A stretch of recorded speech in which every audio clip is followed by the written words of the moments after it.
As we come to the end of another busy month, I am pleased to share a roundup of stories from across the Trust. We started off the month by celebrating Volunteers Week, revisiting the inspiring story of Jennifer Smith, one of our dedicated volunteers and chair of Friends of BRI here at the Trust. She shared the impact that kindness, time and community spirit can have within our hospitals.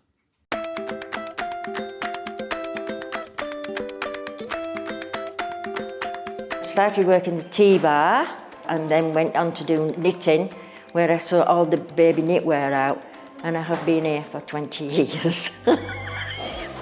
And I've loved every minute of it.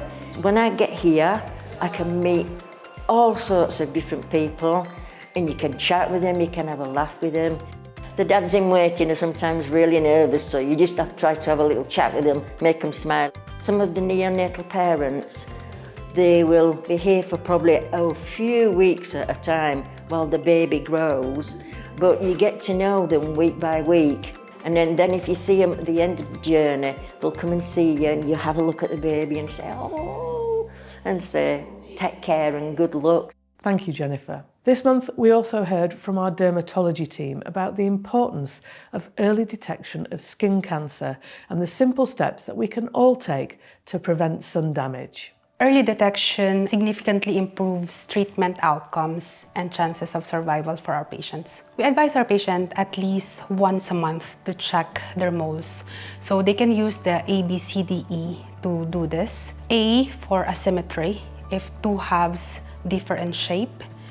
B for border, if there's irregular or jagged. C for color. Two or more colors can be suspicious.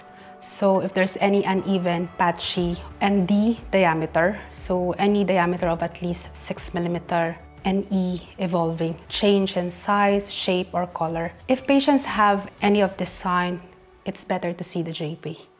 Thank you to the whole dermatology team.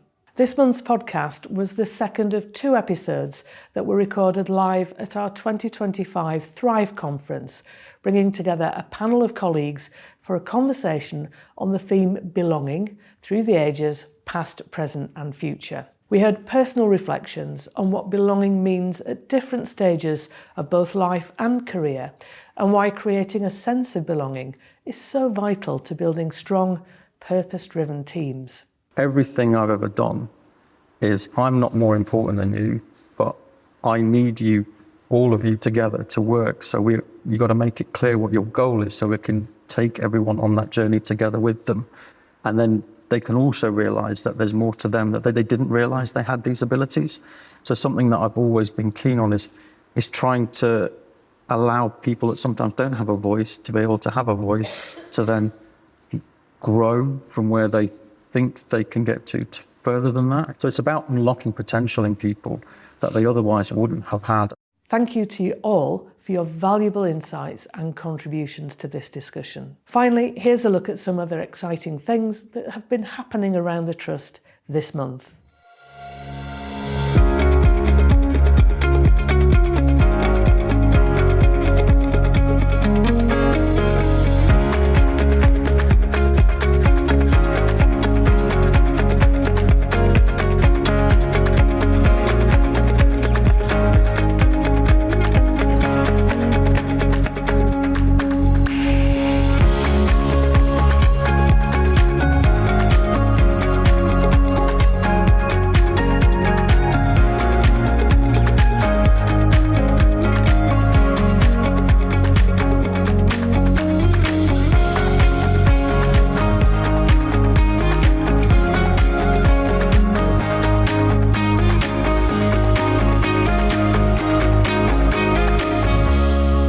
Well, that's it for this month's update. I look forward to sharing more stories from the Trust with you next month. Don't forget, all our latest news and updates can be found on our social media channels, X, LinkedIn and Facebook.